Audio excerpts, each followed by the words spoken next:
Hi, this is Danielle. I have Ian Somerhalder on the other line. Ian, you're on. Hello. Hello, Ian. How are you? This is Chuck from WQYK in Tampa. Chuck, how are you, man? I'm doing great. May I ask where you're at right now? I'm in the Big Apple. Yeah, I saw you were at a premiere last night for some movie. Was that last night? No. It was called last night, I think. It was the night before last. Oh, tricky. Okay. I seen that you were one of the People magazine's sexiest men. How does that feel? I don't know. What were they thinking? I don't know, man. I don't know. I mean, I'm not putting you down. I've never had that feeling. Like, I've never been named sexiest man. I don't actually even know how to respond to that, other than I think I was in some pretty cool company. I think the dudes that were in that issue of that magazine probably get some major action. So all I'm assuming is that I'm in pretty damn good company. You know what I mean? Well, I do have to say, I saw you on Regis and Kelly a couple weeks ago, and you were a pretty lucky man getting to nibble on Kelly Ripa's neck now. I thought about that when I walked off stage.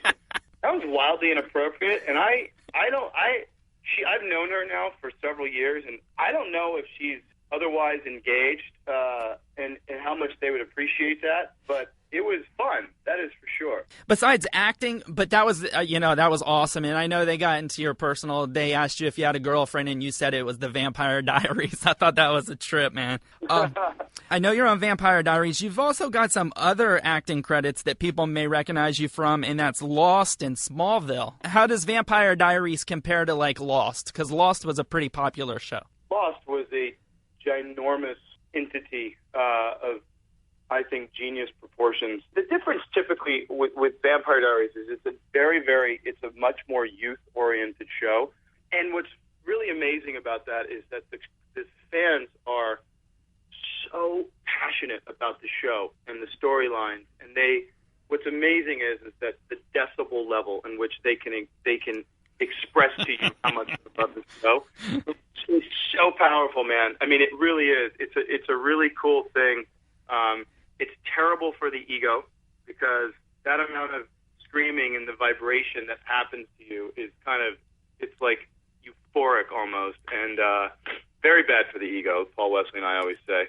And it's just amazing, man. The fans of this show are so loyal and so involved. Speaking of that, I hear you just got picked up for a third season. We did. Very, very, very cool stuff. And you're like the #1 show on CW44 every Thursday night. That's how we aim to keep it. We're very, very lucky to have that categorization. Can you share a little bit about tonight's episode, The Last Day? Damon is really hacked off about this whole thing with Elena possibly getting killed. I mean, it's always a problem when you're in love with your brother's girlfriend, and the woman that he loved for 150 years doesn't want him. So I think he's put himself at pretty terrible odds with Stefan, and I think that the tension that's sort of been brewing is about to come to a head. And Stefan and Elena sort of spend a day together that they feel may actually be her last as a human. And Damon, I think Damon, after being 170 years old, I think Damon is starting, and hopefully will really realize the fact that it is most likely a bad idea to always act impulsively, and it gets him, systematically into a lot of trouble, and everyone gets pissed off at him, and it's just, he's got to figure this out. So I'm hoping for season 3, Damon and I are going to sit down and have a very long conversation to figure this whole thing out. Well, I got to say, man, you look pretty good for 170 years old. Drinking blood works wonders, man. And biting hot girls' necks doesn't hurt either, right? Well, look at David Bowie. Oh, yeah. I'm blood or vodka or what it is.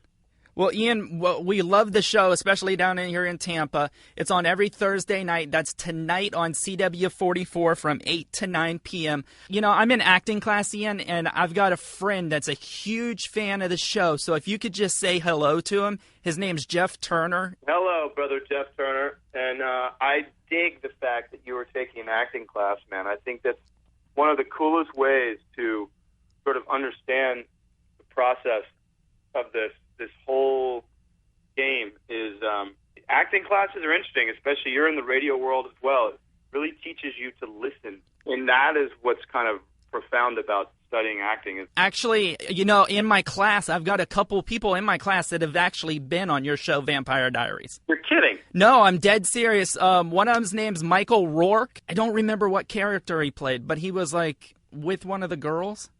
That's awesome. Well, you gotta come work on our show, man. It's in Georgia, right? Yeah, it's in Atlanta. We'll figure out how to make that happen. Well, man, sometime, especially if you're down here in Tampa, we'd love to maybe get you into the class to, you know, just maybe talk to us or something. Would love to. Ian, we appreciate you taking your time with us here at WQYK, and we look forward to seeing the show tonight on CW44 at 8 p.m. And good luck on the third season. Thank you so very much, guys. Thanks, Ian. You take care, buddy. Take it easy. Thanks, Tampa.